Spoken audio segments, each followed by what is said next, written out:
Assalamu alaikum everyone. Welcome back to my channel guys. Hope you're all doing well and doing great. Today we are back with another video and we're going to talk about another chapter, but firstly we have to finish the previous chapter which we were discussing about the magnification. And as I was telling you that the magnification is basically the size of the image to the size of the object is called as the magnification, and its formula is m is equal to ia. And to convert magnification or to solve the magnification, always remember its unit. Most of the questions are given in the millimeter, but sometimes it can also be given in the micrometer and in the centimeter. So you must keep in mind that to convert centimeter into millimeter, you are supposed to multiply it with the 10, and to convert millimeter into micrometer, you're supposed to multiply with 100. You can also multiply directly to the millimeter to the micrometer if you know the mathematics, if you are good in maths. So you can jump directly into the micrometer, and if you're not good in maths, then you're supposed to firstly solve the units from centimeter to millimeter and then convert from millimeter to micrometer. For instance, they have given you a question and the answer would they demand the answer in the micrometers, then you're supposed to solve, firstly convert centimeter into millimeter and millimeter into micrometer. Same as the vice versa, but you have to divide when you're converting micrometer into millimeter and millimeter into centimeter. That you are supposed to convert micrometer into millimeter, you're supposed to divide it with the 1000, and then millimeter into centimeter, you're supposed to divide it with the 10. Always keep that in mind. This is what I'm talking about, that to convert millimeter into micrometer directly, you're supposed to multiply with the 10, and micrometer into millimeter, you're supposed to divide it with the 1000. And when you're supposed to convert centimeter into millimeter, you are about to multiply it with the 10 and then millimeter into micrometer. Hopefully this would be recovered, and if not, please let me know in the comment section what is the confusion. Now let's start about another chapter, that is the basically the classification. And in general, you are definitely familiar about with this term, that the grouping of organism on the basis of their similarities and differences is called as classification. As you all know that the living organisms can be multicellular, they can be unicellular, and they can be colonial. Organisms which are considered as living organisms, they can be multicellular, as human, plants, and animals are the multicellular organisms. They are made up of many type of cells. Unicellular organisms are those which are made up of only one type of cells, whereas the colonial organisms are those which lives in the form of colony. So basically we use a very short key for the living organism, and that is called as Mrs. Gran. Yes, you heard me right, that it is not a male, it is not a female, it is general characteristics of living organism. These are the general characteristics of living organism. M for movement, and the living organisms, as you already know, that living organism can move from one place to another. R for respiration. Yes, we all inhale oxygen and exhale carbon dioxide. So the process in which the carbon high energy bond, basically the glucose bond in which CHO, the CH bond is basically the high energy bond which breaks and release energy. So the respiration can be defined as the inhaling and exhaling process as well, and it can be defined as the breakage of high energy bond, means CH bond, and as a result it releases the energy. Sensitivity is basically to ability to detect the stimulus. And now that words that comes in your mind, that what is the stimulus? Stimulus is any change in the environment. Yes, light switch off, light came on, you just somebody knocks the door, the temperature rises, the temperature falls down, your body temperature changes. These are all the stimulus. So the stimulus is basically any change in the external or internal environment, and this is you're going to detect with your receptor organs. And the receptor organs are basically the sense organs which we use to sense, which we are able to sense, such as eyes, nose, hand, touch. There are different receptor organs in your body that is able to detect the stimulus. Growth is basically an irreversible increase in size. आप बड़े हो जाएं तो आप छोटे नहीं हो सकते हैं, तो permanent increase in size is basically the growth for the plant as well as for the animals as well. Reproduction is basically making of the same species of the same organism. एक जैसी organism को जैसे individual को produce करवाना. Human have the ability to reproduce. All the living organisms have the ability to produce. When I'm saying all the living organisms have the ability to produce, it means I'm talking about the plants, I'm talking about the animals, and I'm talking about humans. So excretion is basically removal of metabolic waste, not the feces. From the feces are basically excreted out from the anus part that is attached to the rectum, but the metabolic waste removal is called as, in which urea, ammonia, uric acid, urine, that is a metabolic waste which is going to excrete out from your body, and that is called as excretion. And all the living organisms can perform the process of excretion for their living, for their health, good health. And nutrition is basically the process of obtaining food. For you eat food, you get nutrients for growth, for energy and development. So in simple words, we just have familiarized with these words that what is the characteristics of living organism. तमाम के तमाम living organism बेटे उनके अंदर movement की ability है, respiration की ability है, वो stimulus को detect कर सकते हैं by using the receptor organs or the sense organs. They can grow, they can reproduce, and they can excrete, and they can get the nutrients from the food ताकि वो उनको growth में help out हो सके, energy में help out हो सके, and they can develop as well. Now let's come to the next topic, and that is the basically of the same chapter, and that is the classification. Classification can also be defined as the grouping of organisms. And why we group them, why we group organisms, because we group them on the basis of their similarities and differences. For example, class में आप दो group बना लेते हैं, team A and team B. That is, you are going to classify them on the basis of their characteristics. आप उनकी characteristics के base पे आप उन्हें classify करते हैं. Some are good, some are average, and some are very below than average. So you're going to classify them. Team A, Team B, or Team C, or whatever you want to give the classification. Same is that the species is a diverse group. It is not easy to understand that which thing belongs to which species belong to this. So the scientist makes it easier, and they just classify the species on the basis of their similarities and differences. For example, mammals, all the humans have the characteristics that they have fur on their body. Their body is covered with the fur, and they can reproduce. Their mammary glands is used to produce the milk, and they feed their young ones. And so they have ear and eyes and nose for their use the, for as a sense organ. So we can classify them from these characteristics on the basis of these characteristics. Okay, these are considered as the mammals. And we can also classify the amphibians on the basis of their some characteristics. We can classify the reptiles, and we can classify some other species as well. So we can say that the species is a group of organism. It's not only a single organism, it means a group of organisms which have ability to reproduce, to produce fertile offsprings. Basically, always remember, don't be confused with the definition, that it is a group of organisms which can reproduce to produce fertile offspring. यानी कि बच्चों के बच्चे, in simple words, कि जो आपके बच्चे हैं, ह्यूमंस के बच्चे होते हैं, फिर उनमें भी एबिलिटी होती है वो फर्दर बच्चे प्रोड्यूस कर सकें. तो दैट इज द स्पीशीज जिनकी आंख, जैसे human are the same species, दो आंखें हैं, दो टांगे हैं, दो बाजू हैं, दो हाथ हैं, दो कान हैं. Same is the case with, if you are gonna go to have a look with the cat species, तो कैट की भी सेम कैट होगी, उसकी भी दो आंखें होंगी. बेशक उनकी किंगडम में भी डिफरेंट हो सकता है, they can be belong to the different species, but their features would be the same. They have the same legs, four legs, two eyes, two ears, nose same होगा उनका. उनकी बाल, उनकी बॉडी भी, जो फर हैं, जो हेयर्स हैं, वो they are kind of the same on all the cats. So they are belonging to the single species, single group of organism, and that is considered them the species. So always remember, as a result, what if I say that if you just gonna mate a horse with a donkey, as a result, it can produce an unfertile offspring which is called as mule, and mule does not have the ability to reproduce further. So that is not considered as a species.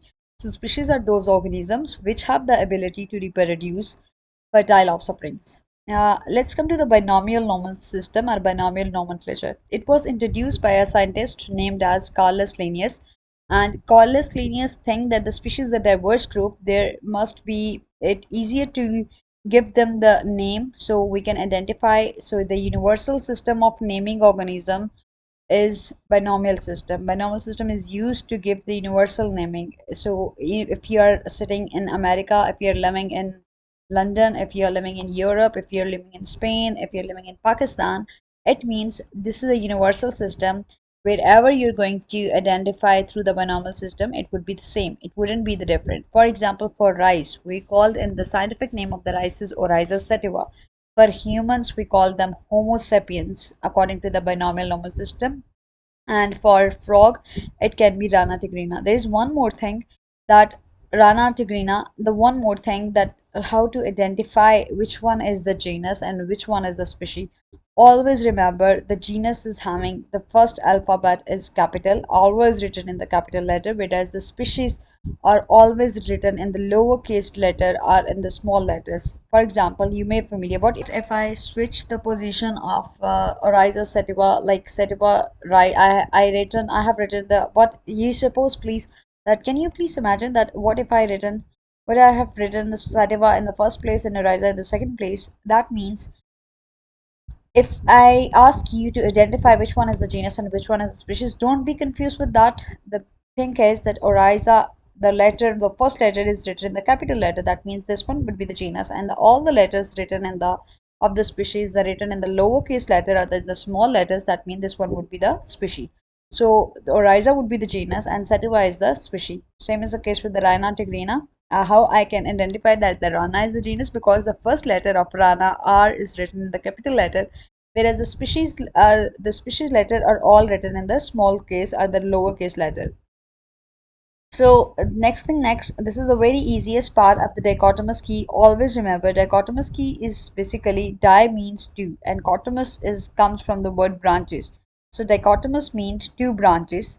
Why we use the dichotomous key in an algorithm? We use it to identify unfamiliar characteristics. We use to identify familiar as well as unfamiliar characteristics. Or we can also say that the dichotomous key is used to identify organisms on the basis of their similarities and differences. For example, what if we say that mammal's body is covered with the fur? Furs are present or furs are absent. Their body is they feed their young ones through mammary gland. Mammary gland are present or absent. So you are supposed to circle that one, which is correct. So dichotomous key is the key which is used to identify familiar or unfamiliar, basically the organisms, and each key is basically present in the form of pairs, in the contrasting pairs, that mean in opposite pairs. Let me show you an example first. For example, there are the different species that are present over here, and this is the dichotomous key. And body has strips, it means this is a body, this species has strips and this species has strips. If the species body has strips, go to two, head is long and narrow. Its head is long and narrow, whereas if body has strip and head is wide and rounded, it head is wide and rounded. So go to three, body has strips, go to two, head is long and narrow, this head is round. Then it means I'm supposed to circle or I'm supposed to write the name of this species, and I'm supposed to write the name of this species. Otrioconcus is Otiorhynchus in the box D. What if I say body has no strips? That means this has no strip, this has no strip. Then go to three. As antenna are longer than the width of head, then you're supposed to match the antenna. You have to look at the antenna, and if that matches, you are supposed to write the name of that species in this box. This is very simple. You can also get some questions related to the plant dichotomous skin. You can also get question related to the animal dichotomous skin. We're going to solve different questions related to this, but let's go to the next topic. That would be the five kingdom classification. There is a scientist named as Robert Whitaker. He introduces five kingdom classification, and on the basis of their characteristics, similarities and differences. One is called as animal kingdom, which is also called as kingdom animalia. The other one is called as plantae kingdom, on the basis of their plants, kingdom plantae. Then the third one would be the kingdom protoctista, and then kingdom prokaryotes, and then kingdom eukaryotes or eukarya.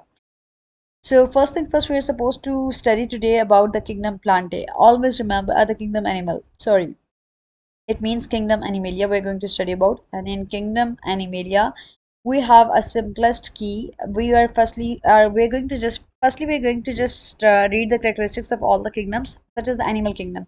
You already know that the animals are the multicellular. That means there is a first characteristics of animals, that they means that they are made up of many cells. They do not have cell wall, and they do not also have chloroplast, because animals do not perform the process of photosynthesis. They are heterotrophic. It means they get their food from other living organisms. If we talk about the plants in animal kingdom, we can call human, frog, and fish.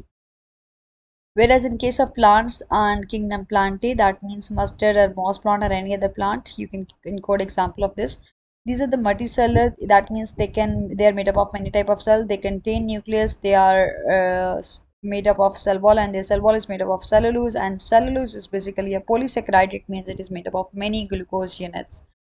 And the homopolysaccharides, basically homo means the homopolysaccharides mean same a molecule of glucose unit is called as homopolysaccharides. So cellulose is made up of many homopolysaccharide unit or the polysaccharide, many polysaccharide, and chloroplast is basically present in the leaf of the plant cell or in the palisade mesophyll cell, which is used to perform or which is used in the process of photosynthesis. Plants can perform the process of photosynthesis because the chlorophyll pigment is present in the chloroplast and chloroplast is present in the palisade mesophyll cells of leaves.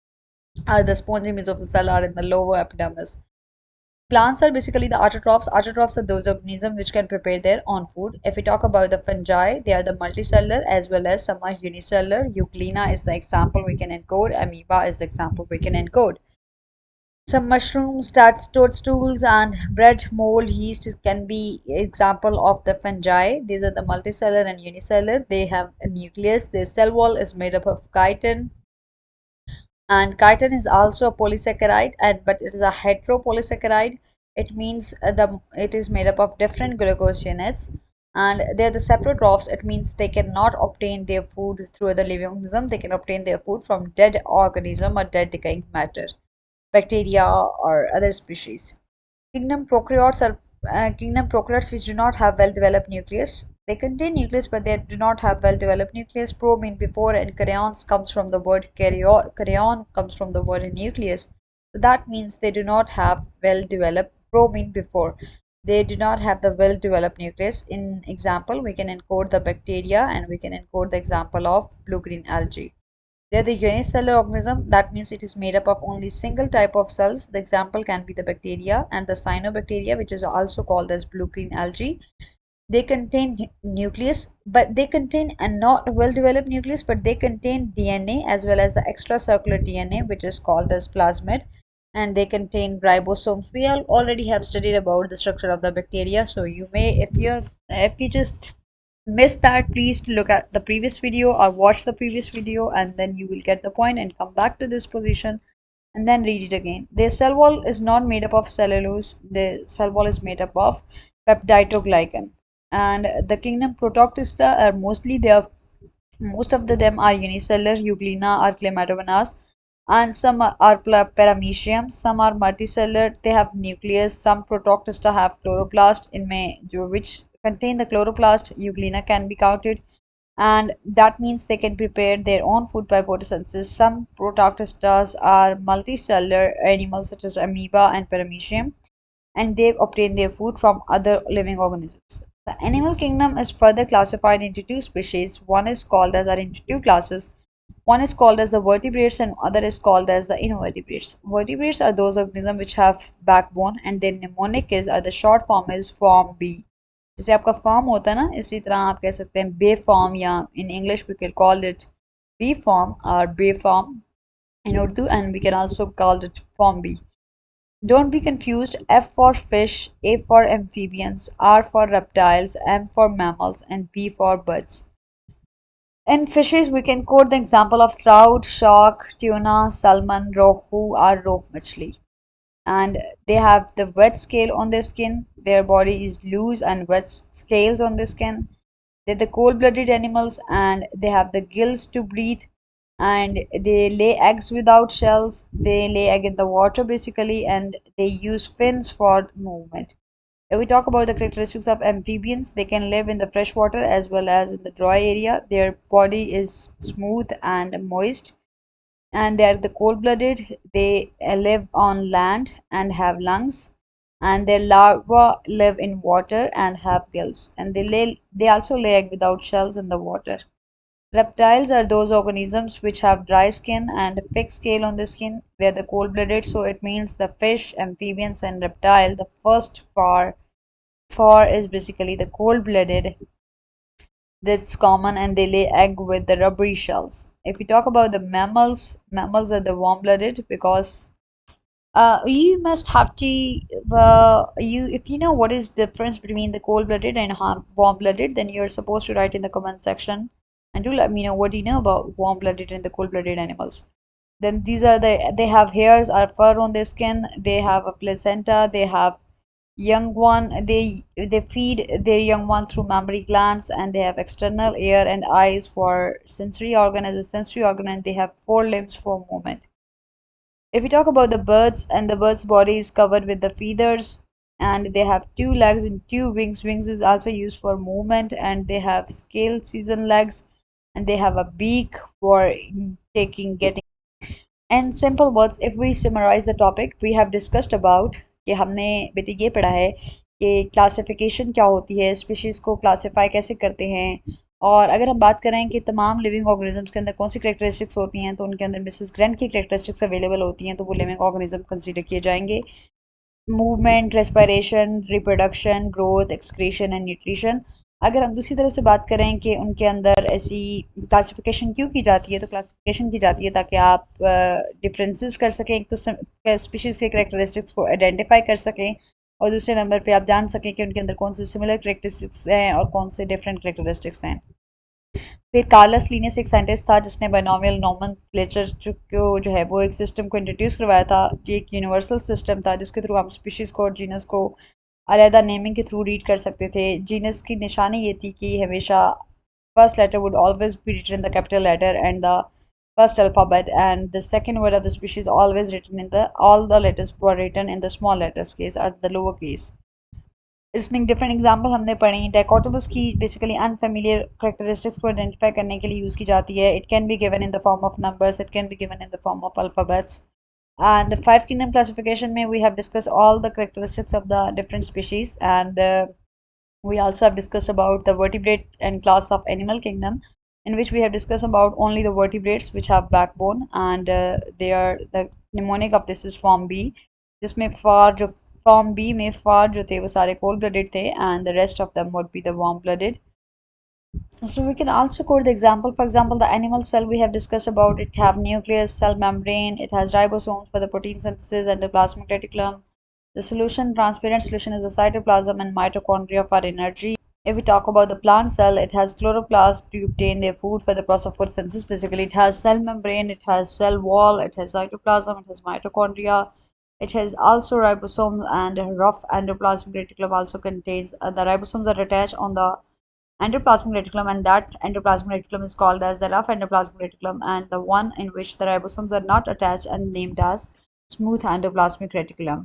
And then lastly we have discussed about कि vertebrates की five classes हैं. Form B is the F, A, or B, M, or whatever you can, however you can remember it, it's all up to you. We have discussed about that the mammals have fur or hair on the skin. We can give the example of mammals. In humans आ जाते हैं, dog आ जाते हैं, squirrel आ जाती है, horses आ जाते हैं. They have placenta, that means their young one is produced inside the body and they're not produced outside the body. Young ones have the placenta. The young feed on milk from mammary glands. All the mammals have the mammary glands through which they suck the milk, and they have external ears, pinna visible, and they are the endothermic, that means they are the warm blooded. And the birds are basically also warm blooded, and they have skin covered with the feathers. They have two legs and two wings instead of the four limbs, and they lay eggs with the hard shell on land, and they have a beak, and they're also warm blooded. Parrot, eagle, or any bird you like, you can quote the example over here. Reptiles are basically the snake. If you have any friend like that, you can call him turtle, and mouse, and the lizard. Basically, sorry, not the mouse, but the lizard. And they are considered as the reptiles, and they lay eggs with the rubbery shells on land. And amphibians are basically that live on the fresh water as on the land. So the best example for the amphibian is fish. Hopefully this would be clear. मैंने एक आपको summarization भी दे दी है. From the next video we can continue with the invertebrate class. और invertebrates क्या होते हैं? Let's cover with the invertebrates as well. All the invertebrates which do not have backbone is called as invertebrates. इसमें भी इसकी classes हैं, and we can use the key as a Mac. MacBook होती है जैसे, तो लेकिन उसमें एक A आता है. You can code it as a Mac, MAAC, or CAM, CAAM. C for crustaceans, A for arachnids, and A for arthropods, which is also called as insects, and M for myriapods. So if we're gonna see the characteristics of the myriapods, their body is consist of many segments. Each segment contain at least one pair of jointed leg and they have one pair of antenna.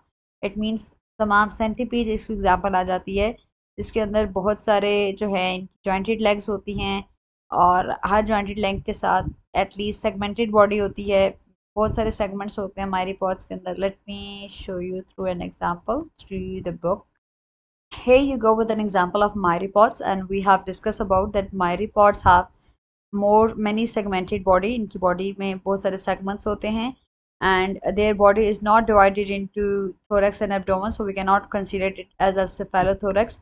इनकी eyes छोटी छोटी होती हैं, तो जो majorly छोटी eyes होती है we can consider it as the simple eye. They have had simple eyes and large and one pair of antenna. This is one and this is one, so it is a pair, one pair of antenna. And they have more than 10 pair of legs and 10 or more pair of legs. 100 legs कई दफ़ा होती हैं और हर leg के आगे से segment बना हुआ है, so each leg is further divided into segments. So if we are going to consider about the myriapods, they are the centipede or the millipede is the example of myriapods and they having the legs. अगर legs की बात करें तो इनमें 10 या 10 से ज़्यादा pair of legs मौजूद होती हैं. इनकी body जो है वो cephalothorax में divide नहीं होती. head और thorax जो है वो combine नहीं है इनका. They have only head and their thorax is having the fourth segment and one pair of antenna मौजूद है और इनकी simple eyes. What about arthropods? Arthropods are basically considered as the insect. Now just look at the diagram and tell me what are the characteristics that are present in the arthropods. Arthropods are basically also called as the insects. They have the larger eyes, that means they don't have the simple eyes. Their eyes would be the compound eye. They have two pair of wings, which is a unique character, and this is the thorax they have, and this one would be the head, and abdomen is segmented, so have three pair of 1 2 3 4 5 6. That means they are having three pair of legs. At total 6 legs होती हैं. Head मौजूद है, one head and one thorax. That can be, if it is jointed then we will consider it as cephalothorax. 3 pair of legs हैं, जबकि हमने myriapods में देखा था 10 pair of legs होती हैं और compound eye होती है और इसके अंदर भी one pair of antenna होता है. Let's have a look at its correct example में जो dragon fly आ जाती है या wasp आ जाती है. Example 3 pair of legs है जी. Body is divided into head, thorax and abdomen. Body के अंदर इनकी body 3 parts में divided है, head, thorax और abdomen में. One pair of antenna मौजूद है. Antenna is used for also to catching the prey. And one pair of compound eye मौजूद है and usually have 2 pair of wings, which is unique feature. Let's talk about the spiders, which is considered as the species arachnids or the class arachnids से belong करती हैं. Arachnids, some people call it arachnids and some people call it arachnids. It's all up to you what you're gonna pronounce it. So spider या mite वगैरह इसके अंदर आ जाती हैं और spider की 8 टांगें होती हैं. So it can be the 4 pair of legs. इनकी body cephalothorax, that means their head and their eyes are jointed, so they have the cephalothorax head and basically head and neck is jointed. That means we give them the term cephalothorax. और उनमें abdomen मौजूद होता है. Several pair of simple eyes होती हैं, छोटी छोटी आंखें. that means several pair of simple eyes होंगी और इनके अंदर एक यूनिक फीचर होता है pedipalp का, which is used to bite the prey, which is used to catch and biting for the prey, and that is called as. Here you go with the spider and they have a two unique feature. One is called as calcera, and calcera or calcera is basically used to bite the prey and the pedipalp is basically used to catch the prey. And they have 8 pair of legs. 8 legs, that means 4 pair of legs, and they have several simple eyes, and their neck is jointed. That means they have the cephalothorax and they have a large abdomen. And then lastly we are going to study about the crabs, and that belongs to the class crustaceans. And crabs or lobsters, these are all, so these are basically the first antenna and 2 pair of antennas we can call them. They have a claw, they have the thorax, they have the segmented, this is the abdomen and that have sections. That means they have the segmented abdomen. They have pair of legs, 1 2 3 4 5 or 6 pair of legs. They have the larger eyes, that means they have the compound eyes. And let's have a look to its characteristics. That means we call them the crustaceans. Lobsters या crab आ जाते हैं जिनमें इनकी body divided होती है. head और thorax जो होता है वो, head और neck जो है वो basically jointed होता है. We call them the cephalothorax and they have the segmented abdomen. They have 5 or more pair of legs थी उसके अंदर. एंटीना टू थे, so that means two pair of antenna, total four antenna होंगे. Compound eyes थी, and the all the insects are, all the arthropods are the exoskeleton, means इनका skeleton in the human have endoskeleton. skeleton inside होता है human की body के अंदर, और जबकि insects की body के अंदर skeleton outside होता है. You can see their bones, you can see their body, so that means exoskeleton. This is all about it. Hopefully you like this video. Please share it with all the O-level students who are struggling with the chapter 1 and chapter. And lastly, if this video is helpful for you, please let me know in the comment section. And don't forget to like, share and subscribe. Thank you so much for watching this video. Allah Hafiz.